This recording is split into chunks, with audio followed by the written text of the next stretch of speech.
because Popeye was a comic strip 1933. Yes, it was. And so they brought this out into a movie. They said you couldn't do it. It's impossible. It's going to be too expensive. They built sets that took 7 months, all kinds of crazy things that happened, and it was a massive success. Popeye, starring Robin Williams. I am what I am, wherever I go. Shelley Duvall. Sorry, Mother, but it's ugly. I ask you, have you ever seen anything so ugly? I won't be engaged in this hat. Paul L. Smith. She will!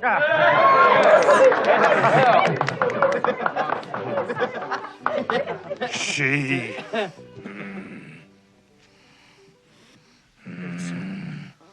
Faulty flower. Cap Pluto. Paul Dooley. It lived on an Eddie mule. Wesley Ivan Hurt. Little sweet pea, you and me, we both the same. And the biggest tear I ever seen came the eye of a hurricane. Linda Hunt. Oh, Mommy, I'm sorry. Oh, I'm sorry. Where do I send the flowers?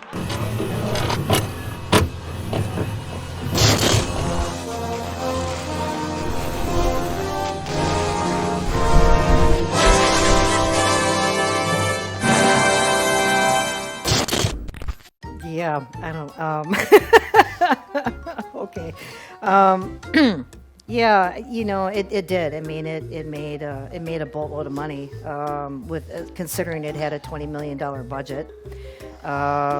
You know, I think they personally should have just kept it as a comic strip. I'm not saying that I agree with it. I'm just saying those are the facts. Yeah. Which is remarkable.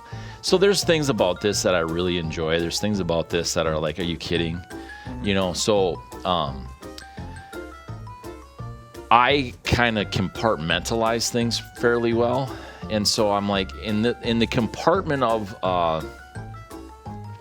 10 to 12-year-old kid, this was a fun movie. Yes, yes. Right? Mm-hmm. As an adult, I'm like, I understand it.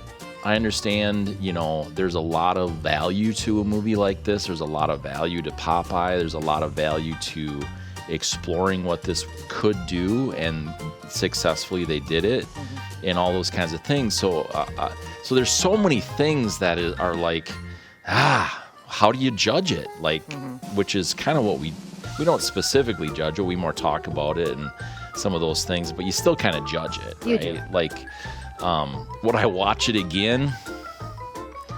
Maybe if I'm super bored. But I remember, like, I think I saw it for the first time. I was probably like 20. A couple of my kids were born, and it came on TV or something, and I'd watch it for the first time. And I'm like, I can keep it on when the kids, you know, are, 2 years old, and it's fine.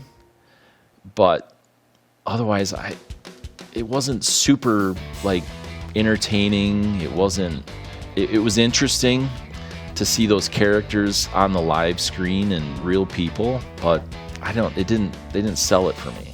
Yeah, and me having grown children myself, I didn't. I can honestly say I did not watch this with my children.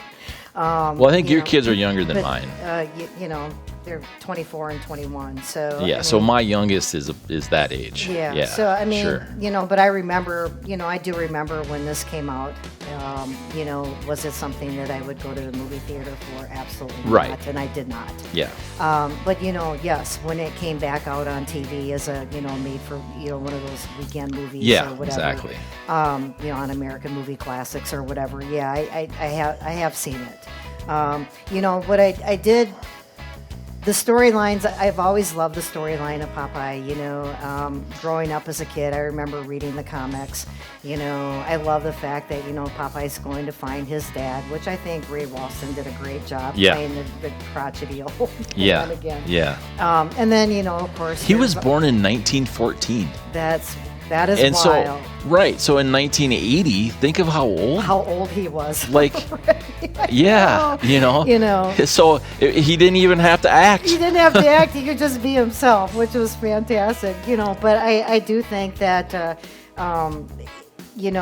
I love the whole magical, because I remember my dad using this growing up, make sure you eat your spinach. Yeah. The magical can of spinach, and to this day I still hate spinach, but I kind of loved that whole thing about it. What I liked about this movie though, I didn't so much like the whole storyline as completely, but I really love the creativeness of how they made their town. Yes.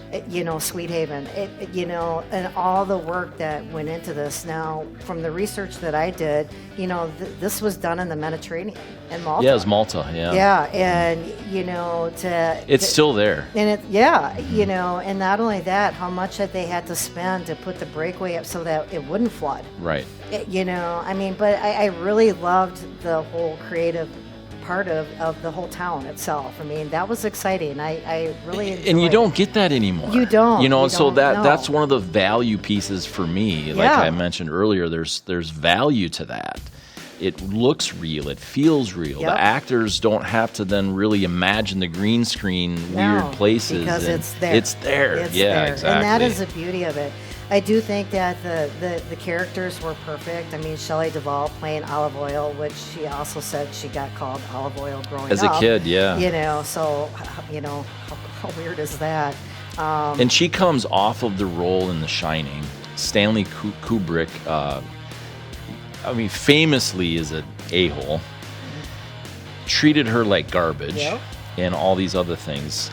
So she's like, this is so refreshing and we get to do something like it's family orientated and fun and relaxing and things. And and you can see that. You can see, and I love how she, I love how she plays her role beautifully. This indecisive, flighty type of, she's perfect for that role. Robin Williams, I liked him in here, but it's his first movie role. Yeah, and I didn't like the fact that he's so muffled. It's so muffled. And I don't know if that was meant to be that way, or if he was just trying to make his character that way. But half the time I was kind of like, what the heck did he say? There was over 80-90% of it. They said that he had to come back and redo in the studio. Like he had to voice over, and so they added that in. So I agree, it was not. It wasn't handled very well. Yeah, some of the, like I said, he did a great job with playing Popeye, and I have to admit, it's kind of cool to see some of that slapstick kind of comedy, like with Wimpy and the burger, and where he's kicking his hat, and you can definitely see where the comic book itself is kind of coming to life, and I did like that part of it. Yeah, no, there's a lot of those things that were fun for me, because when I was a kid, the Popeye cartoons on Disney and all those things, I'm still not and wasn't a comic book person, but I love cartoons. Mm-hmm. So I love watching cartoons and those kinds of things. Watch tons of Popeye. Oh, yeah. And same thing, spinach is like, I actually like spinach, which is, whatever. But what was very interesting is I remember, so my grandfather grew up in the Depression. He was, that was his early teens when that started, I believe. And he would talk about how they had to do this and do that to survive. And spinach was cheap, but nobody liked it. Not nobody, but few liked it. But during the Depression, after Popeye came out in the 30s, sales skyrocketed.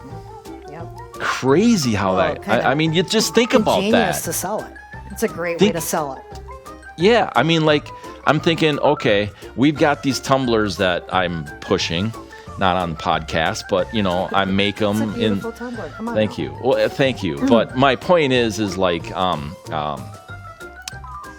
you do something like that. So I want to say, I don't know if this is true. I doubt it is.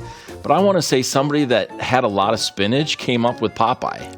You know what I mean? Like, how can we market this? It would be genius. It would be fun to talk about if it was real. Genius. But the idea of marketing and the way that all works and psychology works and things like that is remarkable. And so it would make sense. Like, hey, we have an overabundance of spinach. That's how we get our kids there. It's cheap, exactly. And so it was just, it's incredible to watch that track. And not only that, for the longest time, when you went into a grocery store, I remember as a kid, Popeye was on the label of absolutely. the can. You know, and of course everybody's like, "Oh, there's Popeye!" Exactly. No way! You know, Yep. Mom, we need, you know, I mean. So not only did it help in the 30s, it's continued It's to help continued through on. even the movie and past that. It is. It's remarkable. Yeah.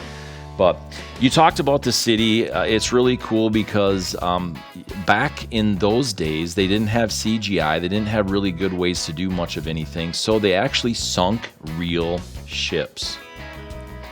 They bought ships. They rented ships.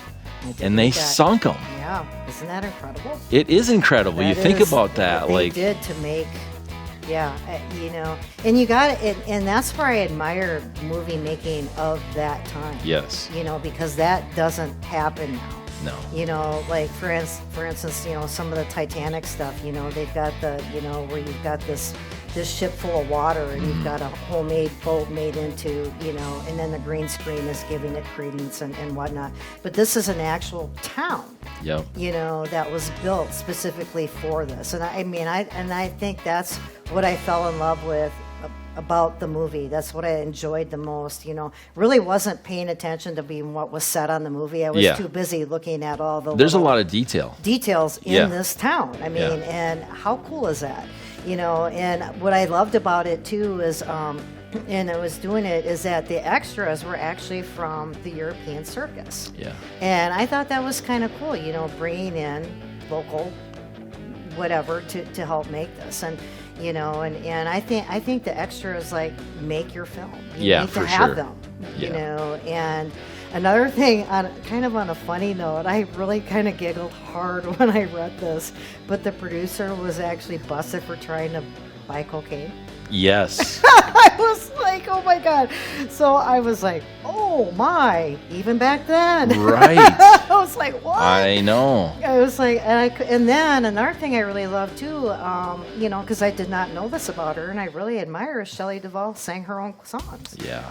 You know, I mean, and you know, I actually kind of, you know, because I rented it, and I actually went back, and I was like, oh, she's actually singing her songs.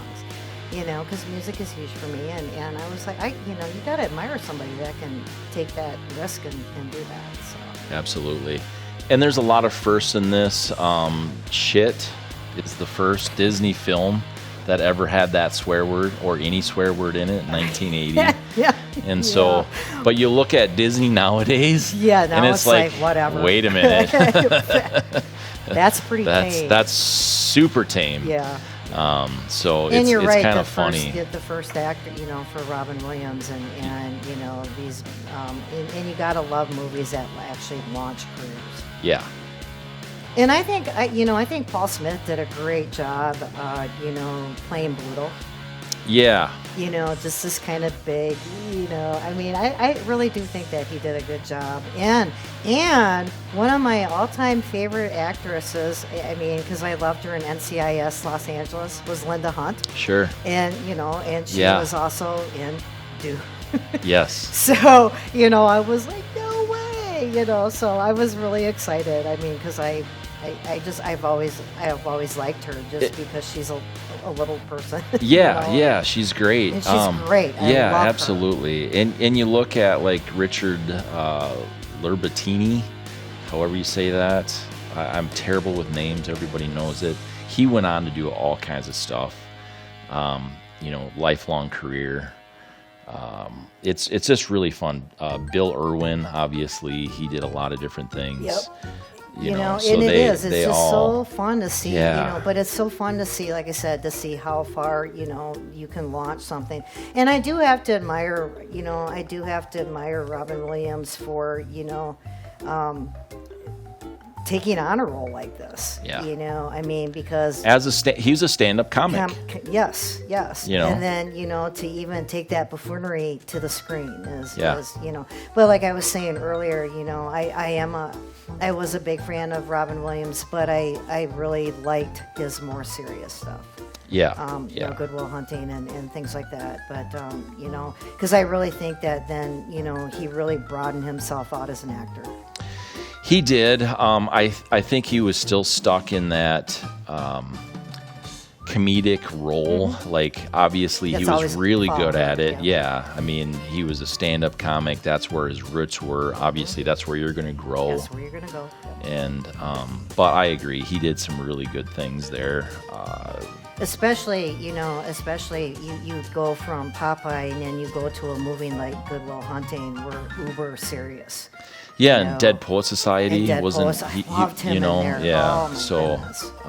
there's a lot of those things that, you know, you look at his career and what do you remember him for the most? It depends upon the individual, but it's the comedic roles. Mm-hmm. It is. You know, and that's okay. Mm-hmm. But he is very versatile. Yes. And while this is kind of that underlying comedic role for him, the physical comedy in some of it, you know, it wasn't really like a stand-up comic like Mrs. Doubtfire. No. You know, Yeah. and things like that. So you really see that even though in 1980, where his roots were, and he didn't have much experience outside of that yet, he nailed it. Unknown, very unknown. I mean, he did a fantastic job here. He did. So He did. Yes. yeah, anyway, Dustin Hoffman wanted to play it. They, you know, tried to get him in. Something didn't work out there. I can't see him. I can't see Dustin Hoffman playing that role at all. While he's good in a role like this, I think, especially when you see him in Meet the Fockers. Yeah.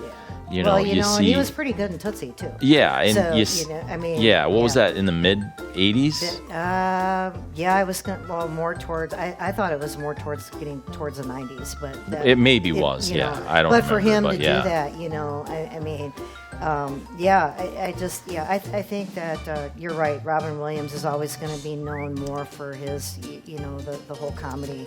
Okay, you ready to have your mind blown when Tootsie came out? Ooh. Yeah, tell me. 1982. Oh, it was early. Okay. Yeah, see, I thought it was more mid. late. Okay. But yeah, it came out December 17th, 1982. Yeah, so pretty remarkable. Yeah. Time flies. Yeah. Do you ever think and wish that Shelley Duvall would have done more? I mean, she didn't really. She kind of disappeared a bit. Yeah. Yeah. You know, I kind of wish it would have been kind of nice to see how far she could have gone. But there again, I honestly, my feeling is, and I may be completely off base, and it's just my opinion only, but I don't think she would have actually been able to get away from those roles. That's what I was gonna say too. I don't think she could would have have either. been kind of listed. She's kind of that. In that. She's just that character type of person, right? And everybody would have pursued her for something similar to that. Or they would have had her wanting to do the scare thing in The Shining. Right. Do a remake of something similar to that. I don't think she would ever escape those roles, even though they were her most successful roles. I don't think she would have grown much as an actress. Yeah, I agree. So Interesting to hear her sing though. She'd have, you know, She'd have really great fantastic job. Yeah. Yeah. I was and you can see when you really watch it, you can see like, yeah, she's singing. She is. Like, it's Yes. not. They didn't mess with It's not anything. yeah, you can tell. They did a good job. So, yeah, let's wrap it up. Unless you got anything else. I don't. It was fun. It was What year are we going to start doing next? That's up to you, remember. 1980. So I don't know if we talked about this, at least on camera. 1980 was a launching year for films. It really was. It brought out a lot of the genres, you know. Yeah, it gave way for like Roadhouse. It gave way for Rambo. It gave way for all of the these John different Hughes films. Exactly. Yep. It gave way to a lot of The Breakfast Club. I mean, it launched. The 80s really was like that turning point where they could get really creative with real things and make it really incredible. And so that is the reason I picked 1980, because it launched a decade long of incredible films. It did. You know, and I did. I mean, I have to say that, you know, I love the 80s too, obviously. I had the best time in the 80s. But, you know, I actually kind of like the 90s and the 2000s too. I mean, you know, so, but yeah, I mean. So the question remains, what know. year's coming up? I don't know. It's on your, it's Pressure. all on you.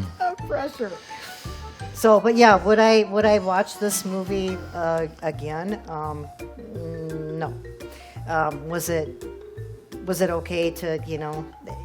Did I enjoy parts of it? Absolutely. Yeah. But the town. It's fun to talk about. Yeah. For me. I mean, that's the big thing for me is like, we watched it, talked about it. It's great. It's out there. It might be something I would show my grandchildren. Right. Like, you know, because this is never going to die. yeah, it's not. It's in the vault. Yeah. Yeah, for sure. So, yeah. And what do you think of your poster this week? You know, Beetlejuice, I got to tell you. It's coming up. Love that movie. Yeah. Love that movie. Part 2's coming up. I don't know how, I don't know. You know, I think part 1's always going to be the best. But Yeah.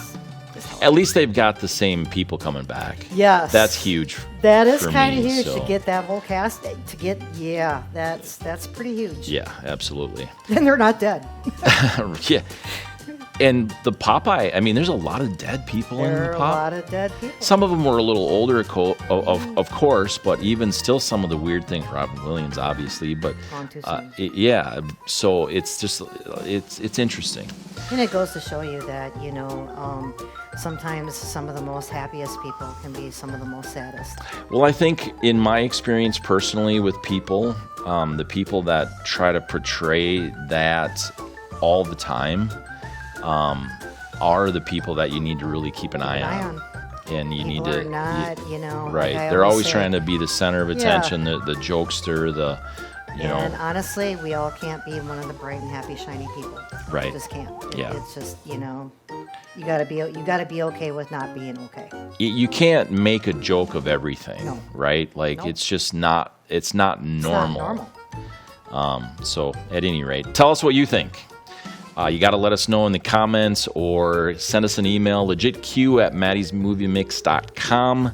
Sherry plans on selling your email to the highest bidder. No, just kidding.